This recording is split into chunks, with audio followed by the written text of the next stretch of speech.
카드업계와 현대차의 수수료 협상이 난항을 겪으면서 카드로 자동차를 살 수 없는 결제 불통이 현실화할 조짐입니다. 앞으로 다른 대형 가맹점의 수수료 인상을 받아내야 하는 만큼 현대차의 계약 해지 엄포에 물러설 수 없다는 분위기입니다. 서울에 거주하는 저소득층에게 미세먼지 마스크를 지원할 수 있는 법적 근거가 마련됐습니다. 개정안은 어린이나 노인 등 미세먼지에 취약한 계층과 수급권자에게 보건용 마스크를 지원한다는 계획입니다. 아파트 청약시장에서 매머드급으로 불리는 4천 가구 이상 대단지 아파트 공급이 올해 전국적으로 7곳에 예정돼 있습니다. 인프라 확충의 장점이 기대된다는 소식입니다. 27년간 노동시장에서 성평등이 거의 개선되지 않았다는 조사 결과가 나왔습니다. 아이가 있는 여성은 육아 부담 이외에도 취업난이라는 이중고를 겪는 것으로 나타났습니다. 센뉴스 플러스 잠시 후 뵙겠습니다.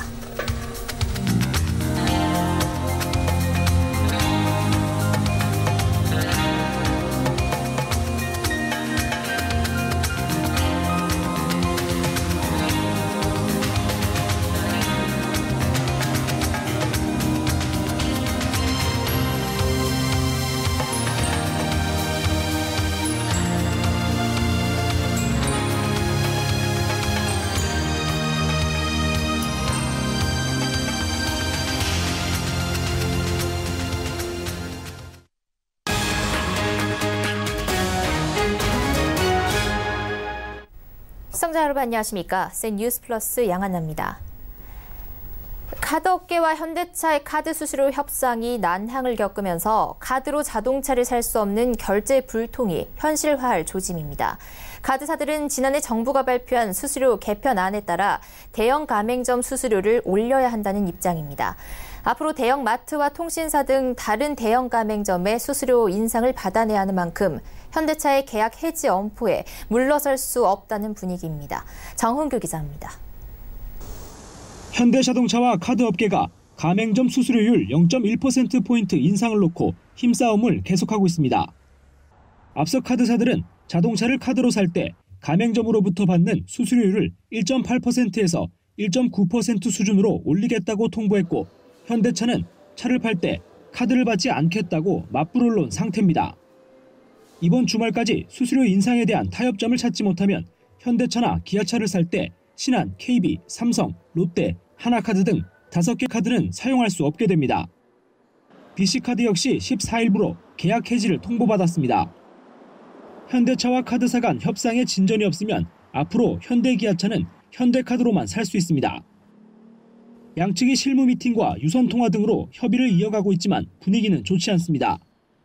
업계에서는 양측이 물러설 수 없는 입장에 놓여 있어 우려했던 카드 결제 불통이 현실화할 것이란 전망이 나옵니다.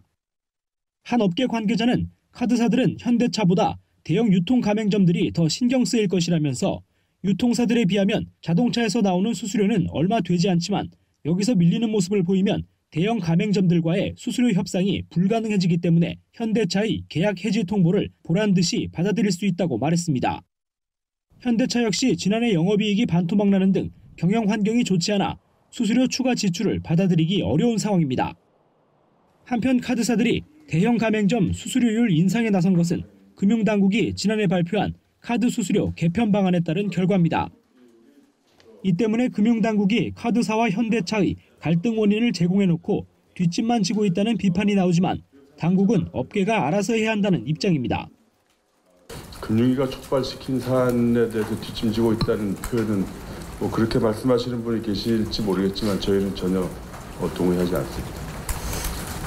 지금 치열하게 조정과 협의를 하고 있으니까 잘 조정이 되기를 기대하고 있습니다.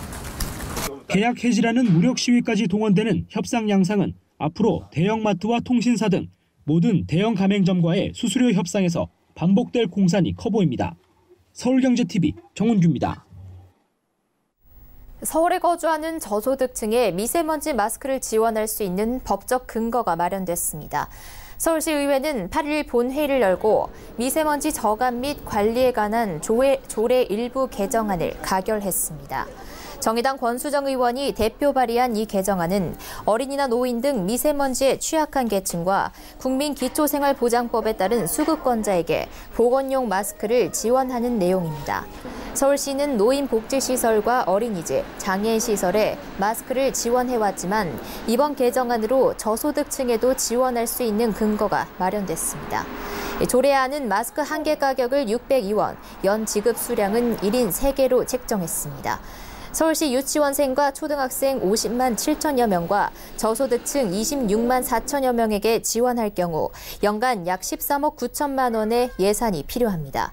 상임위원회인 환경수자원위원회는 심사 보고서에서 현 대기 질 상태를 감안한다면 적절한 조치라며 비용이 발생하는 만큼 해당 부서와 사전 협의가 필요하다고 밝혔습니다. 아파트 청약시장에서 매머드급으로 불리는 4천 가구 이상 대단지 아파트 공급이 올해 전국적으로 7곳에서 예정돼 있습니다. 큰 규모의 아파트 단지가 들어서면 그만큼 각종 커뮤니티 시설도 함께 들어서고 주변 상권도 튼튼하게 구축된다는 장점이 있습니다. 유민호 기자입니다. 경기도 수원시 고등동 일대에 들어서는 수원역 푸르지오자이. 대우건설과 대형건설사 3곳이 함께 짓습니다. 43개 동 총 4천여 가구 규모로 단일 단지로는 수원 최대 규모입니다. 대규모 브랜드 단지라는 거가 큰 장점이라고 볼 수 있을 것 같습니다. 일단 수원역까지 도보로 이용이 가능하기 때문에 수원에 있는 모든 인프라와 교통을 이용할 수 있다는 게 큰 장점이라고 볼 수 있습니다. 모델하우스 문을 연 첫날부터 현장을 둘러보기 위한 사람들의 발길이 이어졌습니다. 올해 전국에서 4천 가구가 넘는 대규모 아파트 단지 7곳이 분양합니다. 가장 눈길을 끄는 곳은 단군 이래 최대 재건축 사업으로 꼽히는 둔촌주공 재건축입니다. 오는 9월 서울 강동구에 공급되는데 12,000가구가 넘습니다. 강남구에서도 개포주공 1단지 재건축이 11월 분양을 앞두고 있습니다. 단지 규모는 6,600여 가구에 달합니다. 단지 규모가 클수록 다양한 커뮤니티 시설이 함께 들어서는 등 장점이 뚜렷합니다. 전체적으로 이제 상권이라든지 아니면 교육, 특히 이제 학군, 학교라든지 아니면 학원가가 새로 생성된다거나 여러 가지 이제 편의시설들이 이제 확충되면서 해당 아파트뿐만이 아니라 그 지역적으로도 굉장히 주거 수준이 높아지는 그런 효과를 거둘 수 있습니다. 최근 청약시장은 작년만큼의 열기를 보여주지 못하는 상황. 초대형 단지들이 어떤 청약 성적표를 받아들일지 주목됩니다. 서울경제TV 유민호입니다. 27년간 노동시장에서 성평등이 거의 개선되지 않았다는 조사 결과가 나왔습니다. UN 국제노동기구가 오늘 세계 여성의 날을 맞아 성평등을 향한 도약 보고서를 냈습니다. 지난 27년간 남녀 간 고용률 차가 2%밖에 감소되지 않은 것으로 나타났습니다. 이 보고서에 따르면 많은 여성이 취업을 원하고 있는데도 불구하고 여성들이 취업할 가능성은 남성보다 26% 낮았습니다. 여성들의 취업에서 가장 큰 장애 요인은 육아나 간병 등 과도한 가족 부양 부담이었습니다. 세계적으로 여성은 무보수 부양 등 집안일에 드는 시간의 4분의 3 이상을 담당하는 것으로 나타났습니다. 하루로 환산하면 4시간 25분에 달합니다. 남성과 비교했을 때 여성들은 3배의 시간을 집안일에 쏟고 있는 겁니다. 아이가 있는 여성은 육아 부담 이외에도 취업난이라는 이중고를 겪는다는 점도 보고서에서 재확인됐습니다. 또 취업을 해도 저임금이라는 문제에 부딪히는 것으로 나타났습니다. 미국과 유럽, 일본 등 32개 주요 국가의 소득 자료를 분석한 결과 근로자 중위소득의 3분의 2 수준에 미치지 못하는 비율이 여성은 평균 23.8%에 달했습니다. 반면 남성은 4.7%에 그쳤습니다. 우리나라의 경우 이런 저임금 근로자 비율이 여성의 경우 35.3%로 32개국 가운데 가장 높았습니다. 남성은 4.3%로 전체 평균보다 낮았습니다. 북미 정상회담 결렬부터 모건 스탠리 캐피털 인터내셔널의 중국 A주 편입 비율 확대까지 국내 주식시장에 부정적인 영향을 미친 사안들이 계속되며 코스피는 오늘까지 6거래일 연속 떨어져 2137.44를 기록했습니다. 특히 외국인의 대형주 순매도가 이어지자 우려의 목소리가 나오고 있습니다. 외국인의 순매도가 언제까지 이어질지 주식시장 분위기가 어떤지 이소영 기자가 알아봤습니다. 7,706억 원, 지난달 27일부터 오늘까지 외국인이 팔아치운 주식 물량입니다. 북미 정상회담 결렬 등 국내외 소식에 외국인들이 SK하이닉스, 삼성전자를 비롯한 시가총액 상위 종목들을 매도한 것입니다. 반도체 가격 하락에 영향을 받은 SK하이닉스와 삼성전자는 오늘만 각각 2.06%, 1.46% 하락했습니다. 외국인의 매도세가 이어지자 시장 내에서는 우려의 목소리가 나왔지만 바이오주로 흐름이 옮겨가고 있다는 분석도 나옵니다. 이 경기 우려가 좀 심화됐다고 했잖아요. 그러다 보면은 아무래도 그 바이오주들은 성장주니까 성장주 쪽으로 이제 자금이 유입이 되게 되는데 지금은 그런 현상이 나타나고 있는 거랑 보시면 될 것 같아요. 실제로 같은 기간 외국인은 바이오주를 비롯한 중소형주를 760억 원 넘게 사들였습니다. 외국인의 대형주 매도 흐름 역시 4월부터 반등할 가능성이 있어 지금이 저가 매수 타이밍이라는 의견도 나왔습니다. 4월부터는 저희는 중국 쪽이나 비미국 쪽의 경제 지표가 좀 반등을 할 거라고 보고 있어서 이때부터는 다시 대형주나 아니면 가치주 쪽으로도 좀 자금이 들어가지 않을까 싶습니다. 일단 조금 3개월 정도 보신다고 하면 대형주 쪽으로 오히려 매집할 기회가 아닐까 싶고요. 외국인의 매도는 이달 말까지 이어지겠지만 올해 시장에 대한 전망이 나쁘지 않아 현재 상황을 크게 우려할 필요는 없어 보입니다. 서울경제TV 이소연입니다. LG전자의 새로운 스마트폰 G8 신규를 매장에서 만나볼 수 있게 됐습니다. LG전자 스마트폰 부문이 적자 수렁에서 벗어날 수 있을지 주목됩니다. 이보경 기자입니다. LG전자가 새로 선보인 스마트폰 G8 싱큐입니다. G8은 거리를 정확하게 측정해주는 TOF 카메라를 탑재해 손을 화면에 대지 않고 손짓만으로 핸드폰을 작동시킵니다. 여기에 스피커가 아닌 디스플레이에서 소리가 나오도록 하는 기술을 적용해 하단 스피커와 함께 2채널 스테레오 사운드를 구현했습니다. 출고가도 확 낮춰 가성비로 승부수를 띄웠습니다. LG전자는 G8 싱큐의 출고가를 89만 7,600원으로 확정했습니다. 삼성전자의 갤럭시 S10에서 보급형으로 나온 S10e 모델 정도의 가격을 책정한 겁니다. 이제 관심은 LG전자 스마트폰 부문이 적자폭을 얼마나 줄일 수 있을지에 몰립니다. 그러나 증권가에서는 LG전자가 스마트폰 마케팅비를 얼마나 쓸 것인지에 집중합니다.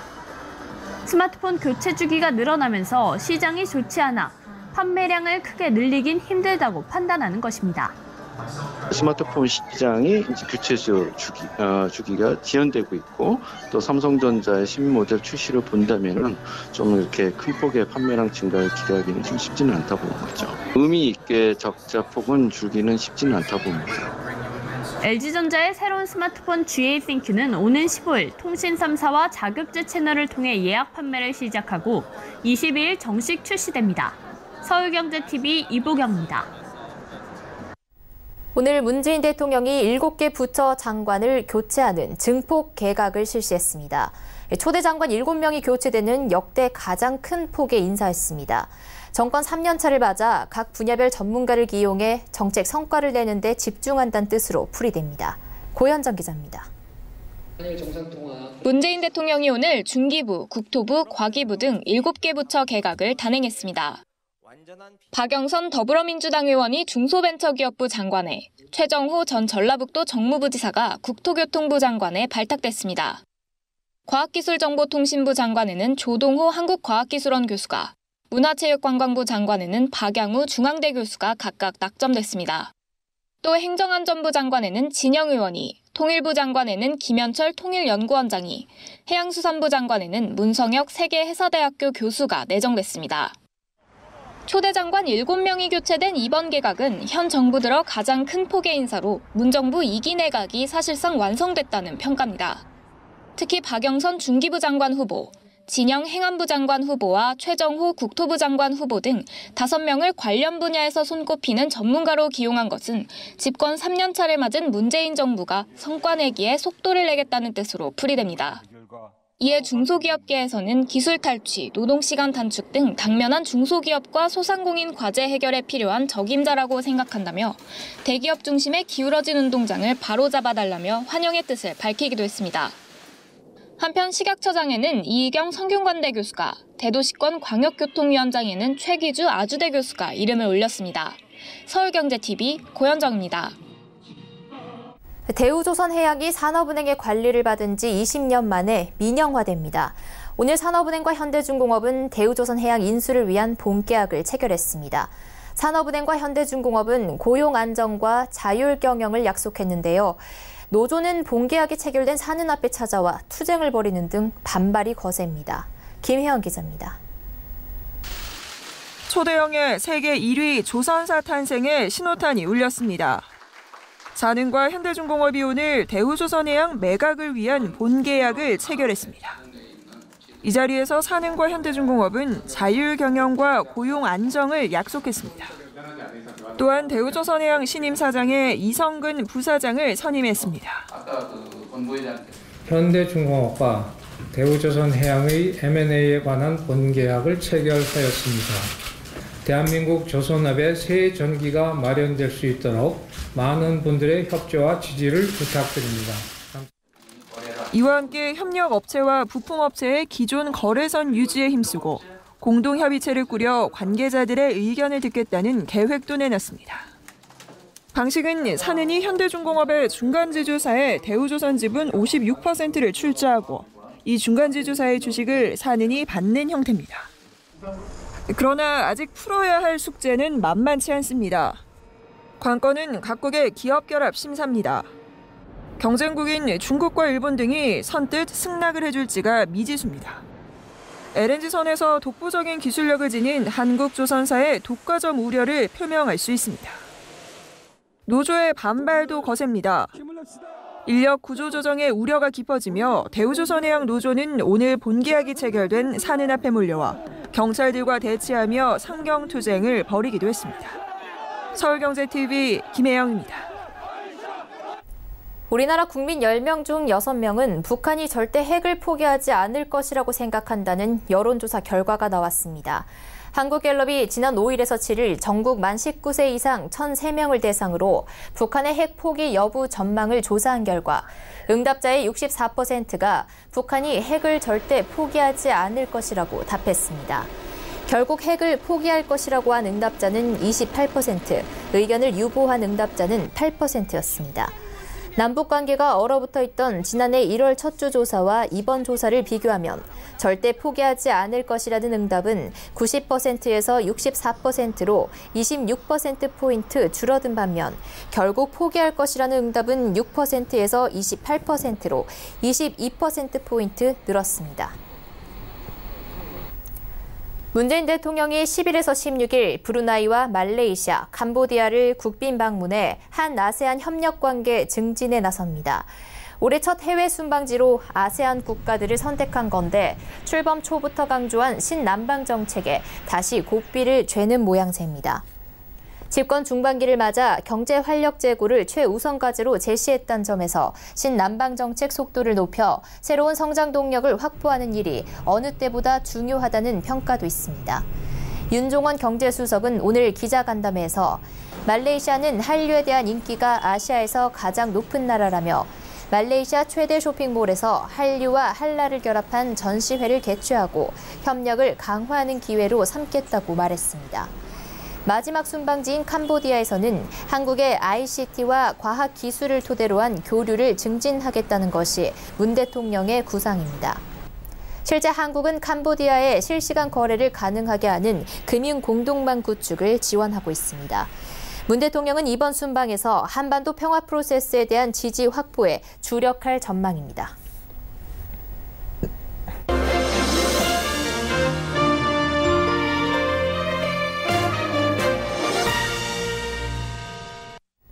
첨단 소재와 부품 전문기업 아모그린텍이 오늘 기자간담회를 열고 2021년까지 영업이익 200억 원을 돌파하겠다는 목표를 밝혔습니다. 오는 29일 코스닥 상장 예정인 아모그린텍은 2004년 설립된 아모그룹의 소재 전문 관계사입니다. 나노 소재를 활용한 전기차와 5G, 에너지 저장 시스템 등 4세대 IT 분야의 부품을 연구 개발하고 있으며 다양한 나노 기술력을 토대로 1,100여 건의 국내외 특허를 보유하고 있습니다. 특히 광범위한 분야에서 적용할 수 있는 나노 결정립 고효율 자성 부품의 글로벌 3대 제조사로서 아모그린텍의 고효율 자성 부품은 글로벌 전기차 기업을 비롯한 300kW급 이상의 중대형 전기차 시장에 납품되고 있습니다. 전기차의 경우 출력이 높아지면서 방열이 더 중요해지고 있는데 아모그린텍의 방열 솔루션은 모터와 배터리 등의 온도를 획기적으로 낮추는 기술로 주목받고 있습니다. 5G 통신과 ESS 분야에서도 고효율 초소형 자성 부품을 개발했고 세계 최초로 플렉서블 배터리 양산화에 성공해 국내외 대기업을 고객사로 두고 있습니다. 아모그린텍은 이 같은 기술력을 바탕으로 기술 특례 상장 방식으로 코스닥 시장에 상장할 예정이며 이미 작년 한국 기업 데이터와 나이스 신용평가로부터 A등급을 받은 바 있습니다. 아모그린텍의 주당 공모가는 8,800원에서 9,900원이며 오는 19일과 20일 일반 청약을 받습니다. 대표 주관사는 삼성증권입니다.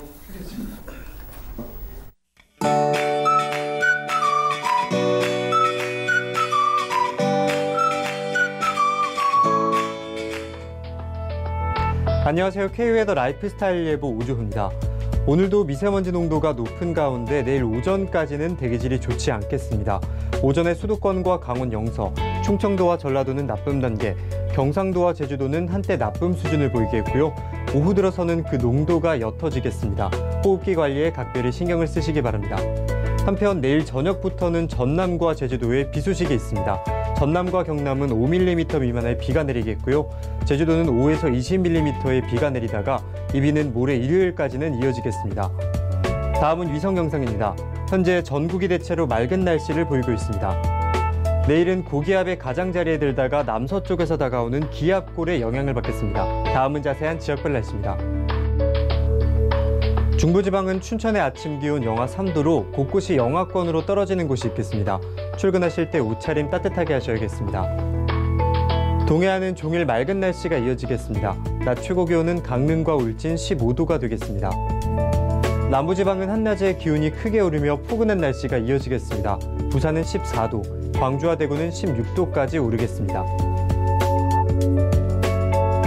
서해와 남해상으로는 비 소식이 있고요. 바다의 물결은 동해상으로 최고 3m로 높게 일겠습니다. 항해나 조업하시는 분들은 유의하시기 바랍니다. 내일도 낮 최고 기온이 10도 이상을 웃돌며 포근한 날씨가 예상되고요. 일요일에는 전국에 비가 내릴 것으로 전망됩니다. 날씨였습니다. 뉴스 플러스 여기까지입니다. 시청해주신 여러분 고맙습니다.